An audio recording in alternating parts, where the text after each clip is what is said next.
Bonjour tout le monde. Aujourd'hui, on va voir un nouveau chapitre intitulé Programmation des interfaces réseau, c'est-à-dire programmation des sockets.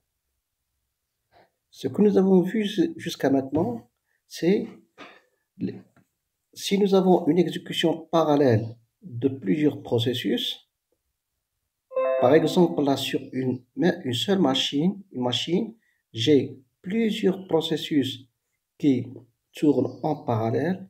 Ces processus ont souvent besoin de coopérer. Et pour coopérer, ils doivent échanger des messages ou bien des données. Nous avons là deux situations. Première situation, c'est lorsque les processus tournent en parallèle sur la même machine. Et deuxième cas, c'est lorsque les deux processus tournent sur deux machines différentes, mais qui sont reliées par un réseau. Dans les deux cas, les deux processus doivent échanger des données. Et pour le faire, dans chacun des cas, les processus utilisent les moyens de bord ou bien les ressources disponibles pour pouvoir échanger des données. Lorsque les processus tournent en parallèle sur la même machine, les ressources dont ils disposent pour échanger des données, c'est les ressources partagées. Exemple, la RAM ou bien le disque dur. Là, ces deux ressources sont disponibles. Quand il s'agit de RAM, un processus peut déposer une donnée dans une variable et l'autre processus peut recevoir la donnée de la variable. Ou bien un processus peut déposer un message dans un fichier sur le disque et le deuxième processus récupère le fichier du disque. Nous avons vu jusqu'à maintenant certains outils qui permettent de faire ça. Nous avons vu communication par variable. Nous avons vu communication par tube. Donc variable utilise la RAM pour partager des données. Les tubes utilisent des fichiers spéciaux pour pouvoir échanger des données via des messages. Et nous avons vu aussi la communication via les signaux qui utilisent des ressources du système ou bien des appels système du système d'exploitation pour échanger ce qu'on appelle, là c'est pas des données, c'est échanger des ordres. Et nous avons vu en pratique que quand on envoie un signal, un processus envoie un signal à un autre, ce signal peut soit exécuter l'action par défaut, ou bien on peut changer l'action par défaut par une autre action. Deuxième situation, c'est la situation où deux processus s'exécutent en parallèle sur deux machines distantes et ils ont besoin de communiquer. Le moyen de communication doit utiliser le réseau pour pouvoir communiquer entre ces deux processus. Un processus est situé sur une machine, c'est-à-dire c'est un processus attaché à une application. Cette application elle est installée sur une machine. La machine elle est désignée par une adresse IP et l'application elle est désignée par un numéro de port. Ce qui fait l'application elle est identifiée par l'adresse IP et le port. Nous allons voir dans ce chapitre. D'abord, on va commencer par donner l'architecture client généralité sur l'architecture client-serveur. Ensuite, nous allons passer à la définition, la définition ou bien la structure des fichiers réseau. Et finalement, on va passer à la programmation des sockets. Donc là, nous allons, pardon, nous allons traiter trois chapitres: architecture client-serveur, structure des fichiers réseau et programmation des interfaces. Commençons d'abord par l'architecture client-serveur.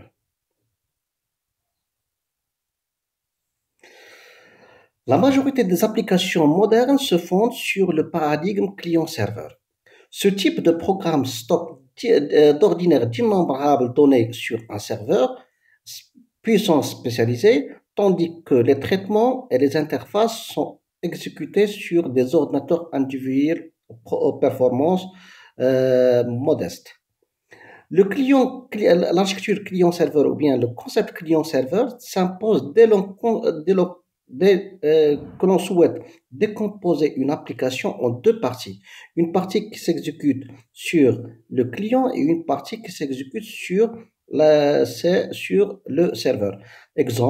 Par exemple, si je prends HTTP, dans HTTP, vous avez un client qui s'exécute sur la machine cliente et vous avez le serveur HTTP qui s'exécute sur un serveur. Donc l'application HTTP, elle est décomposée en deux parties, partie client et partie serveur. Si je prends par exemple l'FTP, lui aussi, si je prends la messagerie, toutes les applications réseau généralement sont décomposées en partie cliente et partie serveur.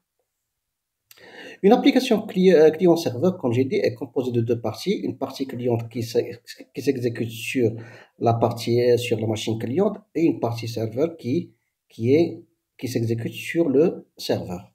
Exemple, comme j'ai dit, si je prends l'exemple du HTTP, la partie serveur de l'application HTTP est installée sur le serveur et la partie cliente est installée sur le serveur. Et la partie cliente envoie des requêtes au serveur et le serveur fait les traitements puis retourne les réponses au client. Un serveur peut répondre des requêtes à plusieurs clients en même temps. Exemple ici, j'ai client 1, client 2, client 3 et ainsi de suite. Et le serveur va recevoir les requêtes de l'ensemble des clients et répondre à tout le monde. Donc, le client envoie une requête conventionnelle au serveur, celui-ci la traite et envoie la réponse au client qui la présente sous forme adéquate. Un client envoie une requête, le serveur effectue le traitement nécessaire, puis répond à la requête. Plus exactement, le client, c'est quoi? C'est un processus demandant l'exécution d'une opération à un autre processus par envoi d'un message contenant le descriptif de l'opération à effectuer, en attendant la réponse à cette opération par un message de retour. Le serveur, c'est quoi? Le serveur se situe dans un réseau de communication et il émet des services à disposition des clients. Il reste à l'écoute des clients et quand il reçoit une requête d'un client, le serveur va traiter la requête puis répondre au client. Plus précisément, un serveur, c'est quoi? C'est lui aussi, c'est un processus accomplissant une opération sur demande d'un client et transmet la réponse à ce client. La requête, c'est quoi? La requête est le message transmis par un client à un serveur qui décrit l'opération à exécuter. Et la réponse, c'est le message transmis par le serveur à un client suite à l'exécution d'une opération contenant les paramètres de l'opération.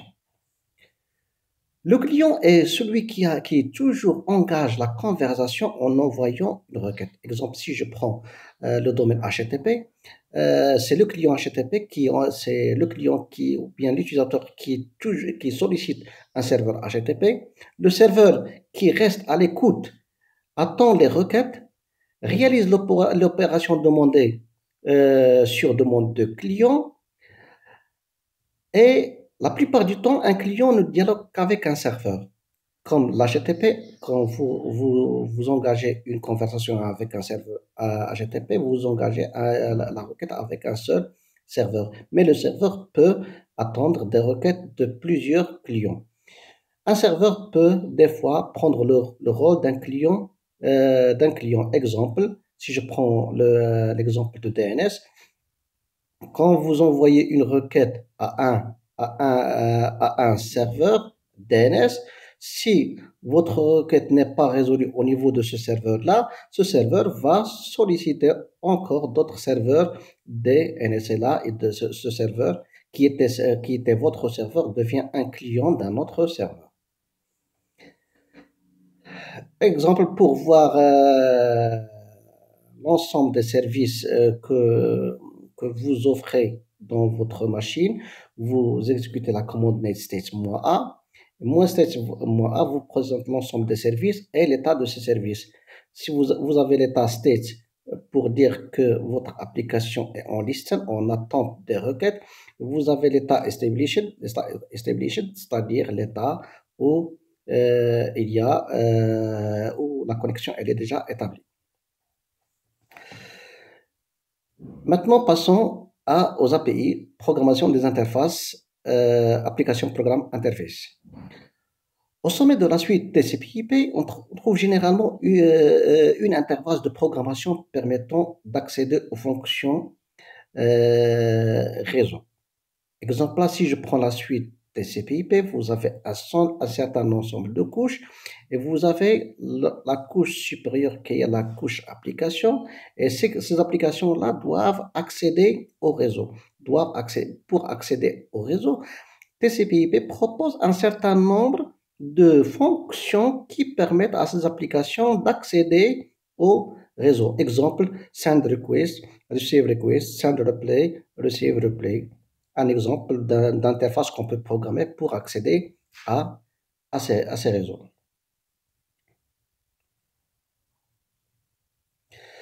Une socket, c'est quoi? Une socket est un point de connexion servant d'éléments d'échange entre processus locaux et distants. C'est-à-dire là, les sockets, c'est quoi? Ce sont des points de connexion qui permettent à deux processus, ce sont des points de connexion qui permettent à deux processus locaux d'échanger des données, et aussi ce sont des points de connexion qui permettent à deux processus distants. Donc c'est un point de connexion qui permettent à deux processus distants d'échanger des données via les réseaux. Donc les sockets, ils permettent soit une communication locale ou bien une communication distante.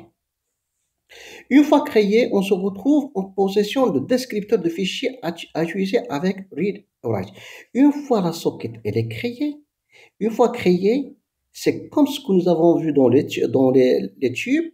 Les tubes, c'est quoi? C'est un fichier qui a deux descripteurs, un descripteur 0 et un descripteur 1, un descripteur 0 pour les lectures et un descripteur 1 pour les écritures. La socket, c'est quoi? C'est équivalent à la même chose. Une fois créé, on crée deux descripteurs et ces descripteurs vont être accessibles par des read et des write pour lire et pour écrire dans la socket. Le schéma général, c'est quoi? Nous avons ici une application cliente, une application serveur et l'environnement réseau du client, l'environnement réseau du serveur. Une application cliente accède via des sockets à l'environnement réseau et le serveur lui aussi il accède par une socket à son environnement réseau. Exemple là, j'ai un serveur et un client.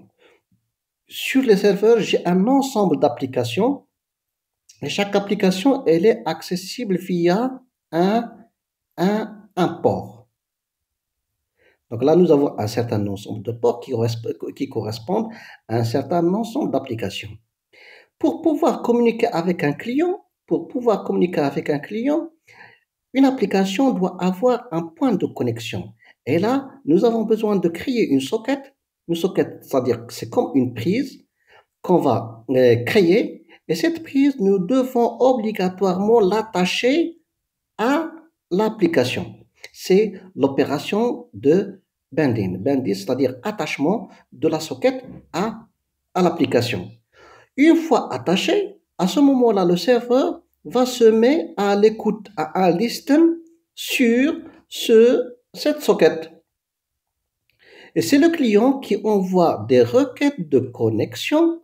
Une fois reçu, le serveur pourra, une fois accepté la connexion demandée par le client, le serveur pourra utiliser ces sockets pour échanger des données avec le client. Ce schéma-là, c'est un schéma général qu'on va voir en détail par la suite quand on abordera les différents types de connexions. Les fonctions attendues par les sockets, cette première fonction, c'est allocation des ressources locales de communication. Une fois créée, la socket doit disposer de toutes les ressources de communication. Spécification des endpoints de communication, c'est-à-dire spécifier s'il s'agit des communications locales ou une communication distante. Initier une connexion côté client, attendre des connexions côté serveur, envoyer et recevoir des données via des write et des read, déterminer quand les données arrivent, c'est-à-dire est-ce qu'on va recevoir un flot continu de données ou bien on va recevoir des blocs de données, gérer les données urgentes, terminer les connexions, gérer les conditions d'erreur, libérer finalement les ressources de communication. Donc une socket doit satisfaire l'ensemble de ces conditions et on va voir comment on pourra réaliser chacune de ces fonctions. Les deux API majeurs d'Unix sont les Berkeley Socket et les sockets d'Unix System V. L'objectif des sockets est de permettre à plusieurs processus éventuellement distants de communiquer et échanger des informations. J'ai un client 1, un client 2. Le client 1 servira de sa socket pour communiquer avec une socket côté serveur. Le client 2 se servira de sa socket pour communiquer via une autre socket dans le serveur 2. Et comme ça, plusieurs clients peuvent échanger des données avec un même serveur. Beaucoup d'applications différentes de la même machine sont susceptibles d'utiliser le réseau au même moment. Par conséquent, identifier un message sur le réseau uniquement par le nom de la machine destinatrice ne permettrait pas à cette dernière de démultiplier correctement le message. Exemple, là j'ai un serveur et dans le serveur j'ai un certain ensemble d'applications. Le serveur, elle est identifié par son adresse IP. Quand un message arrive avec uniquement comme identification l'adresse IP, cela ne suffira pas de dire laquelle des applications elle est désignée et à qui destiner ce message. Ce qui nous oblige à avoir un deuxième identificateur qui est le numéro de port pour spécifier l'application dans la machine. Donc là, une application dans la machine doit être obligatoirement désignée désigné par une adresse IP plus un numéro de port afin de pouvoir démultiplier les messages qui arrivent sur la machine. Pour résoudre ce problème, une application réseau transmet via un port de communication qui est identifié par un numéro de 16 bits.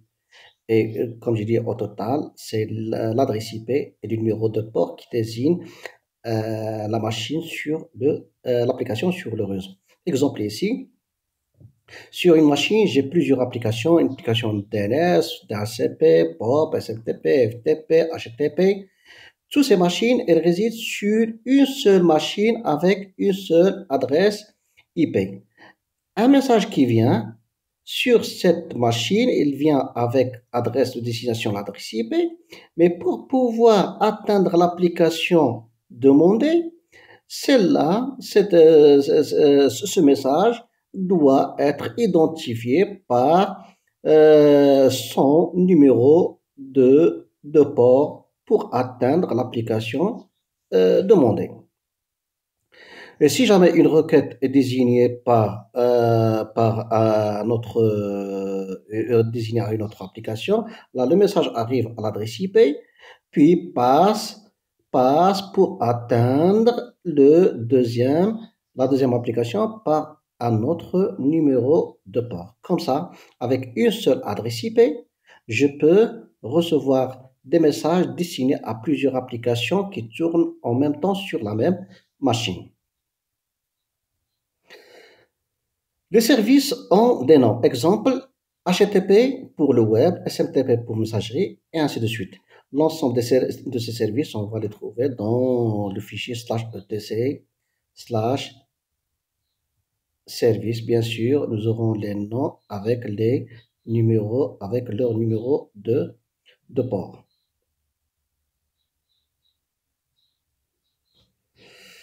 Exemple là, un message destiné à HTTPS, c'est l'adresse IP 2.443.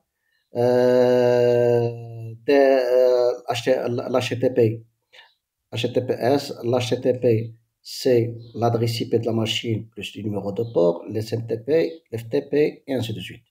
C'est le fichier /etc/service qui contient la correspondance nom numéro de port. Sémantique, utilisateur, bien caractéristique liée à la socket. Lorsqu'on crée une socket, on doit spécifier obligatoirement deux choses. On doit spécifier le style de la communication que l'on veut utiliser. Le type du protocole choisi pour l'implémenter, c'est-à-dire si on choisit le style, on détermine obligatoirement le type du protocole. Et le domaine de la socket.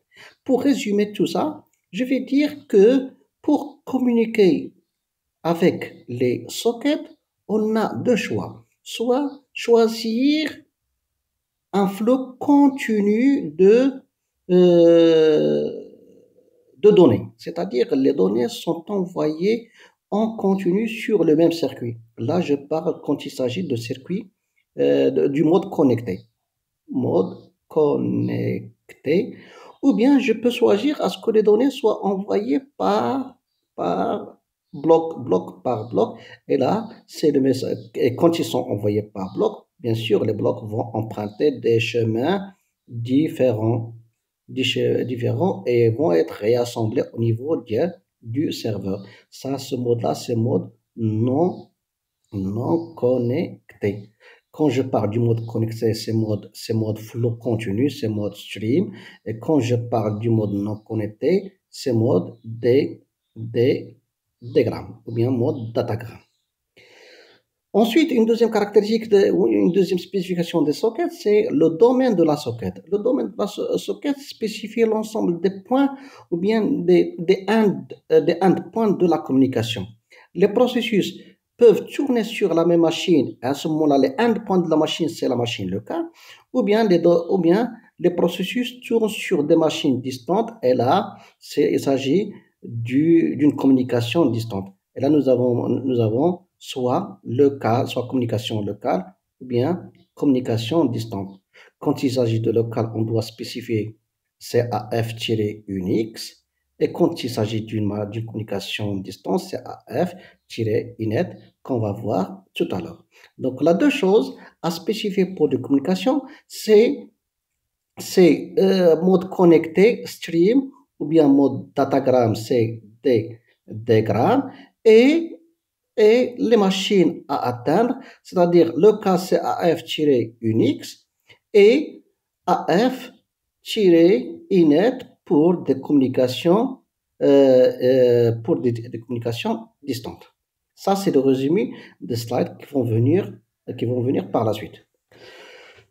Donc là, sémantique, style de communication. Elle définit la sémantique utilisateur de l'émission et de la réception des données sur la socket. Elle répond aux questions suivantes. Quelles sont les données transmises? Là, comme j'ai dit, on peut choisir des données comme une séquence d'octets, c'est mode connecté, ou bien on peut choisir de forger ou bien de créer des paquets ou bien des datagrammes. Et là, il s'agit du mode non connecté. Est-ce qu'on peut perdre des données? On doit, le site de la communication, déterminer est-ce que la communication elle est fiable ou non fiable. Par exemple, si on veut une communication fiable, on doit choisir un flot continu d'échange. Et lorsqu'on souhaite, on ne souhaite pas une communication fiable, là, on peut choisir le mode datagramme. Donc, fiable, là, il n'y a pas perte de données, mais mode datagramme, on peut tolérer la perte des données.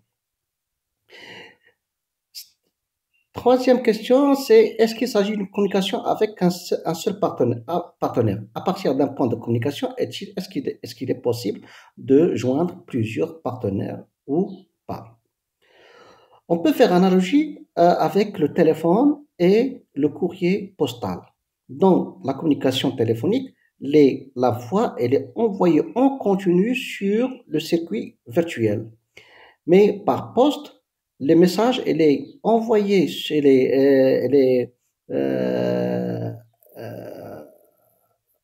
encapsulé dans une enveloppe et elle est envoyé par l'opérateur postal.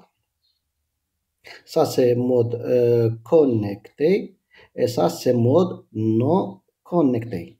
Et ce qu'on a remarqué ici, c'est qu'en mode connecté, il suffit de donner l'identificateur de l'appel ou bien l'adresse de l'appelé une seule fois, c'est au moment de la connexion.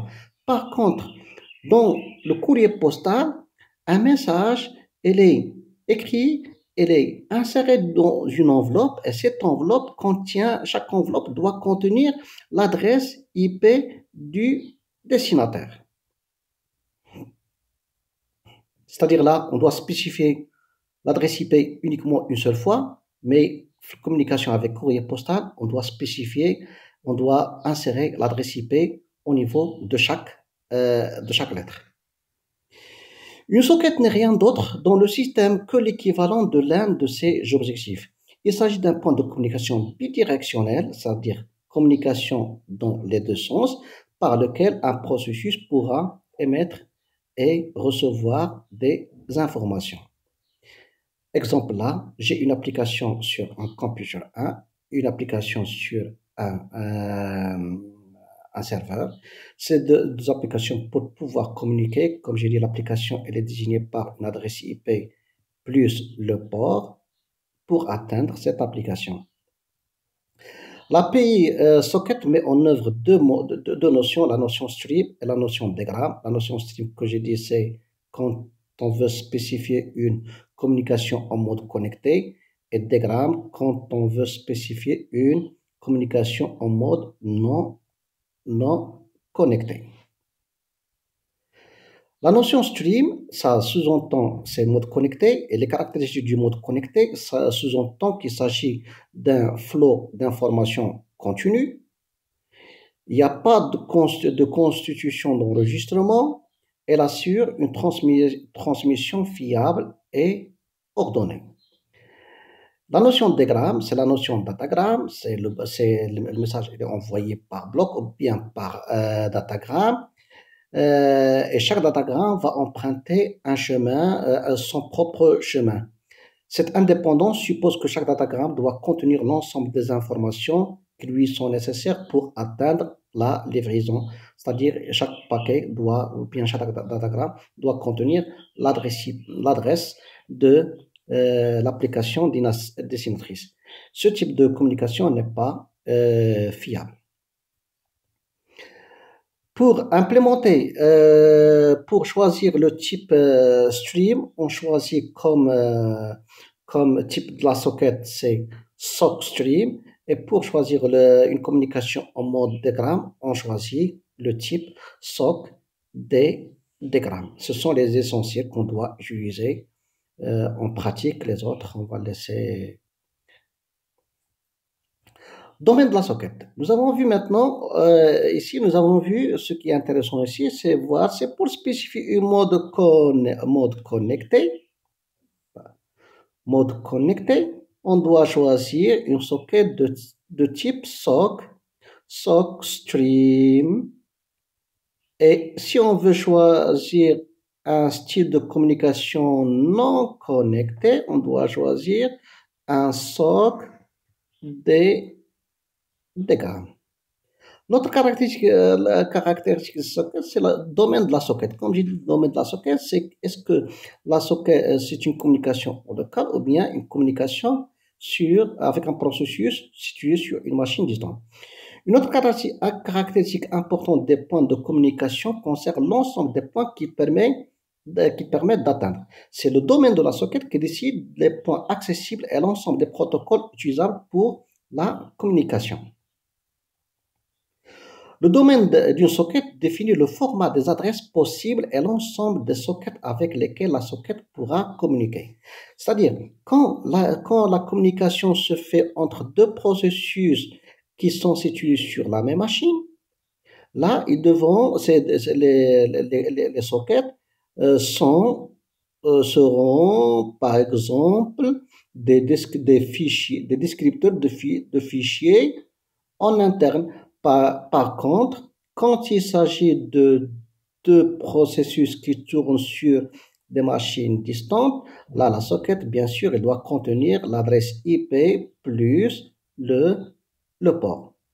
Donc ça, c'est le domaine de la socket qui spécifie. Est-ce qu'il s'agit d'un fichier à utiliser pour communiquer via socket ou bien une adresse IP et un port pour communiquer s'il s'agit de communication à travers un réseau. J'ai dit le domaine du socket définit le format des adresses possibles et l'ensemble des sockets avec lesquels la socket pourra communiquer. Pour la communication en local, on utilise le nom symbolique AF-Unix. C'est-à-dire le format de l'adresse, c'est AF-Unix. Et quand il s'agit de AF-Unix, j'ai dit qu'il s'agit uniquement d'un nom de fichier. Et la structure, il se trouve dans le format de l'adresse, c'est socketdr-1. Et socketdr-1, on doit trouver qu'il s'agit uniquement de déterminer le chemin d'un nom de fichier.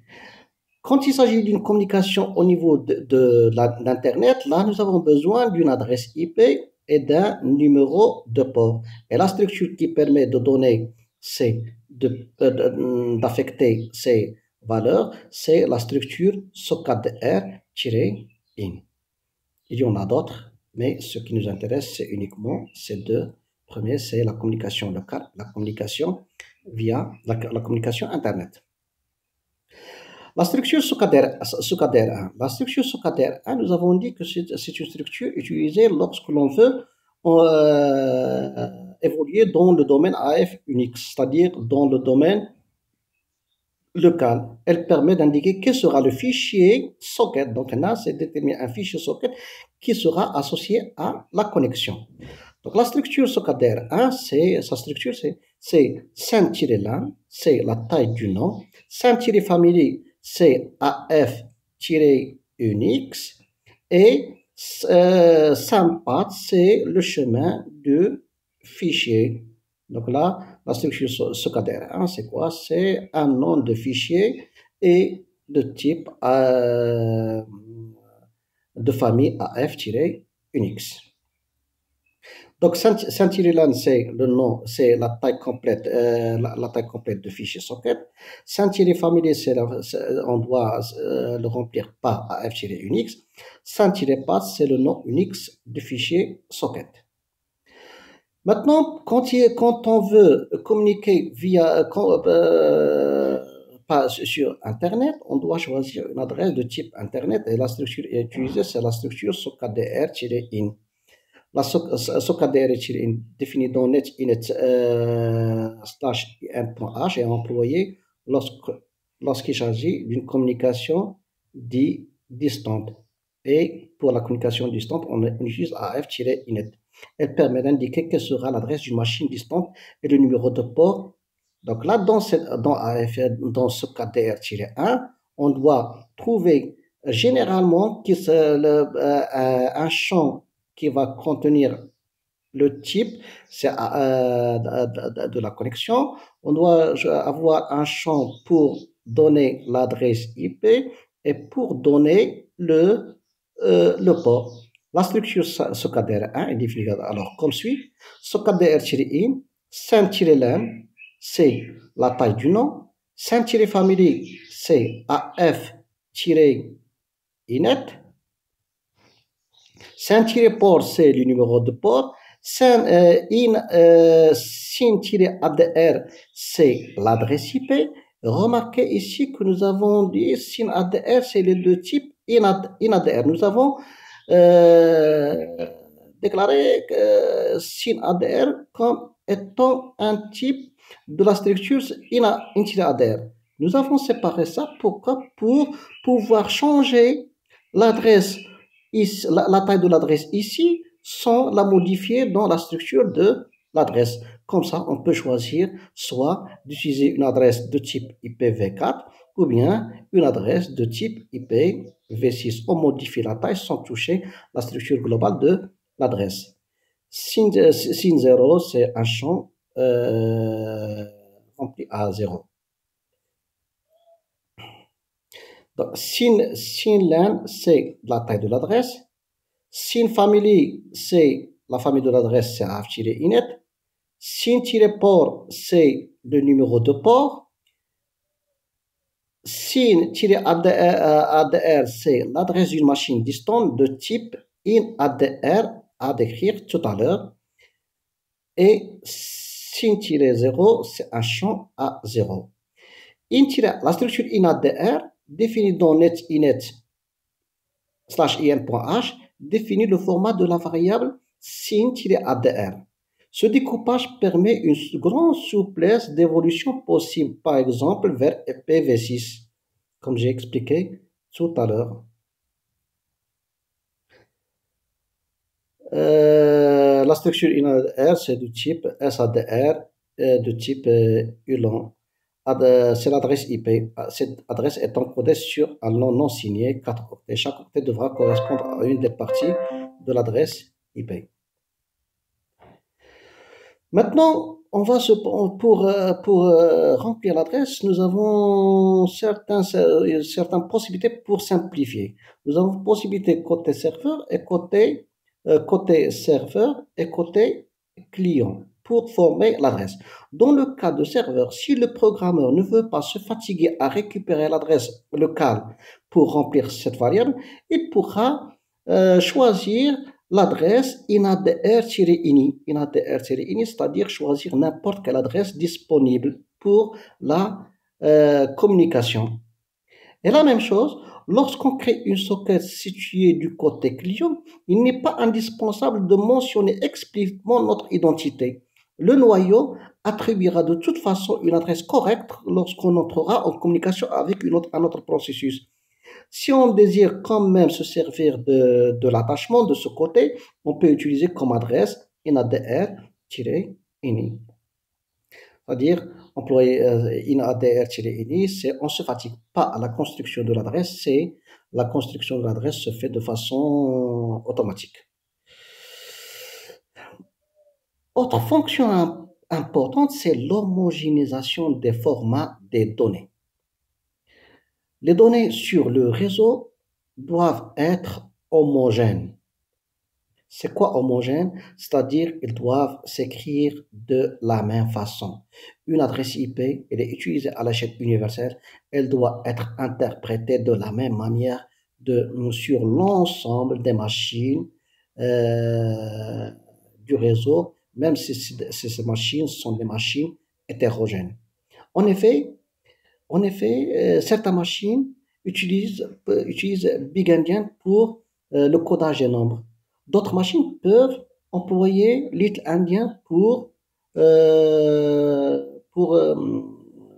représenter les nombres.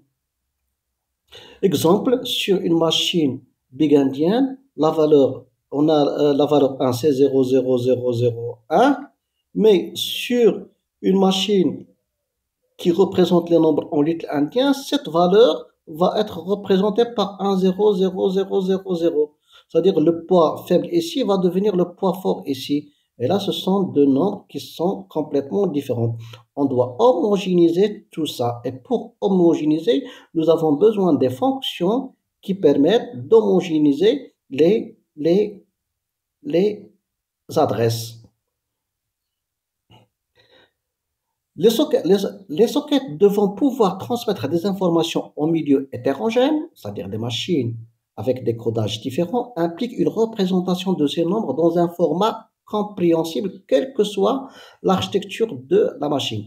Le format réseau qui est standardisé, c'est le format Big Endian. Donc, quel que soit le format d'une donnée, cette donnée doit être euh, représentée en Big Endian. Et pour cela, nous avons besoin des fonctions qui permettent de passer d'un format au format Big Endian ou bien du Big Endian à un autre format. L'ensemble de ces primitives qui permettent ce formatage des nombres, c'est H host to network long, c'est-à-dire host to, c'est passer du format host to format network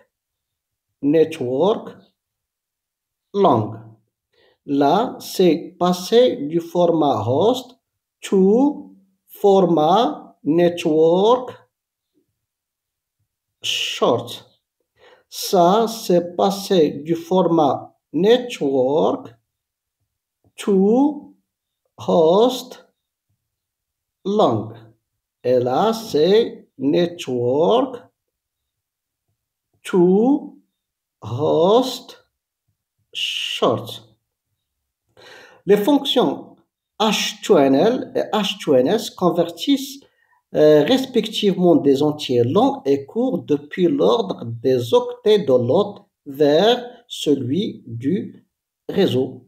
Et les autres, N2HS convertissent des entiers depuis l'ordre des octets du réseau vers celui de l'hôte. Ces fonctions d'origination, c'est par exemple ici H2NL, on lui donne un entier long, un entier host long, et il va nous donner un entier long. Et la même chose pour les autres.